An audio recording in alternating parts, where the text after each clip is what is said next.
There are 3 questions that appear in almost every English conversation. How was your day? What did you do this morning? What are you doing later? And most English learners freeze the moment they hear them, Not because they don't know English. because nobody ever taught them how to talk about their own day. Today we are going to fix that permanently. We are going to walk through a complete day in English. 4 parts: morning, afternoon, evening, night, Every sentence you hear, you can use today, not someday, today. and by the end you will have a complete library of phrases. For one of the most common conversations in English. I'm John. I'm Camilla, and this is the Fluentjoy podcast. Let's start with part 1. Part 1, the morning. Because mornings are where the day either starts well or falls apart. My alarm rings at 7. And my first reaction is always the same. 5 more minutes. Those 5 minutes always become 15. Every single time.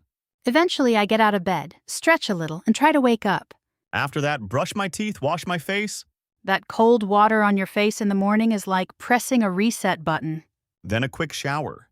After a shower, I feel fresh and ready to move. Then breakfast. Breakfast is important, but many people skip it because they are in a hurry. And if you skip it, you feel tired later. What do you usually have in the morning? Something light. Yogurt, fruit, cereal. I usually have eggs, toast, and coffee. Coffee is the most important part. Definitely. Coffee helps the brain start working. Now notice the sentences we just used. Because these are the ones you need to remember. My alarm rings at 7. I get out of bed. I brush my teeth. I wash my face. I take a shower. I have breakfast. Simple sentences, but combine them. And you can describe your entire morning in English. After breakfast, getting ready. Choosing clothes, packing your bag, checking that you have everything. Phone, wallet, keys. Those 3 things are essential. I always double-check my keys before leaving the house. That sounds like someone who forgot their keys before. Once, I was locked out for 2 hours, 2 hours? standing outside my own door in the rain. That is a very good reason to double check. I have never forgotten them again. After getting ready, out the door. And that brings us to something almost everyone deals with.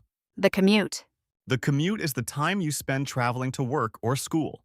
Some people drive, some take the bus, some take the train. And some people are lucky enough to work from home.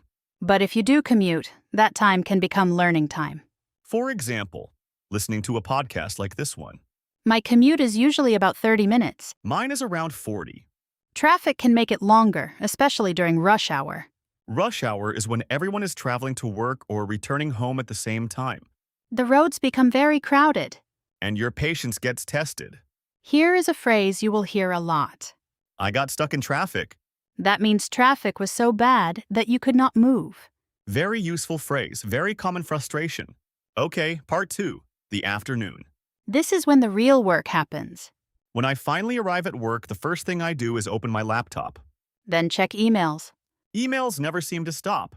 I read them first, so I know what needs attention that day. Then I look at my tasks. A task is simply something you need to complete. Some tasks are quick and easy. Some require a lot of focus. Here is something most people get wrong. They start with the easy tasks first. Because it feels comfortable. But your brain has the most energy earlier in the day.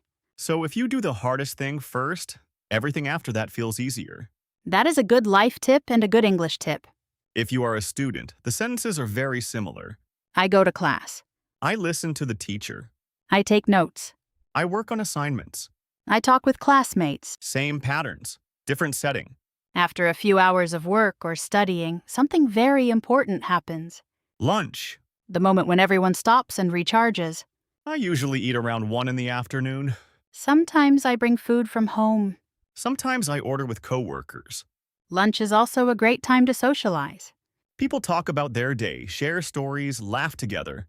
And those casual conversations, that is real English.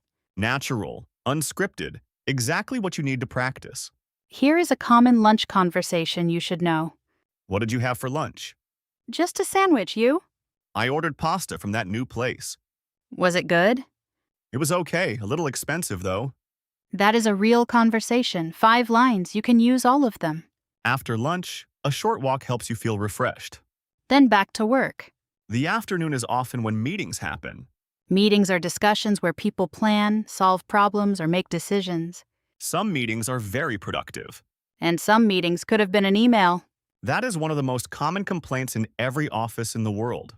This meeting could have been an email. If you say that to a coworker, they will laugh and they will agree. Okay, part 3, the evening.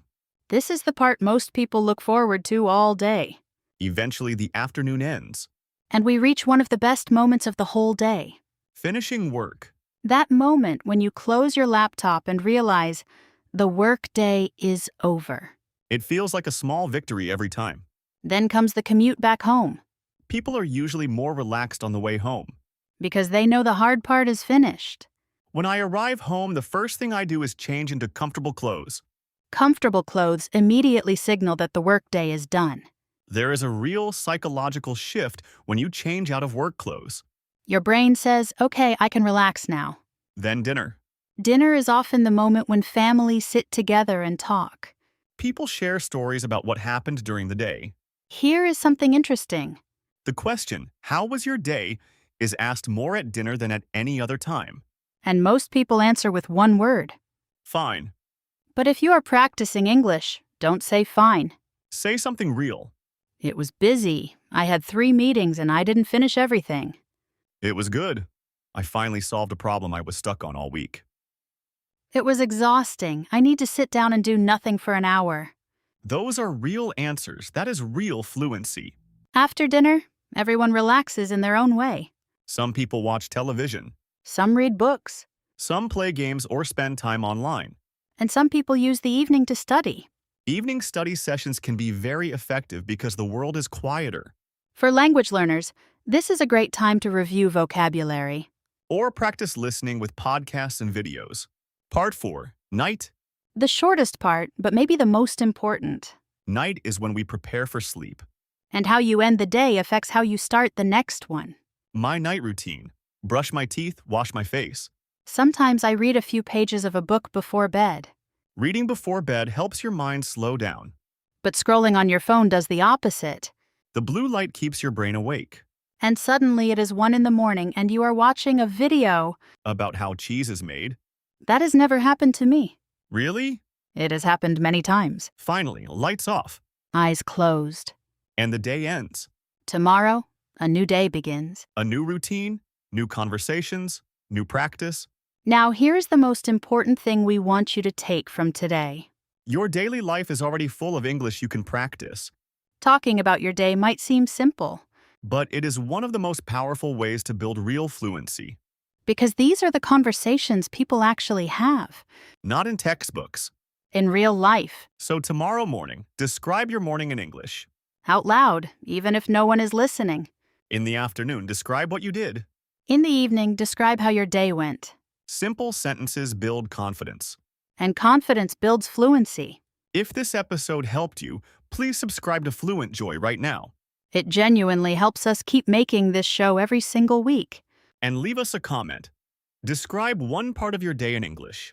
Just one sentence, that counts. We read every single comment and we would love to hear from you. Next week, we are going to teach you how to describe other people in English. How they look, how they act, how they make you feel. It is one of the most requested topics we have ever had. You do not want to miss it. Keep practicing, keep listening. And we will see you in the next episode of the Fluentjoy podcast.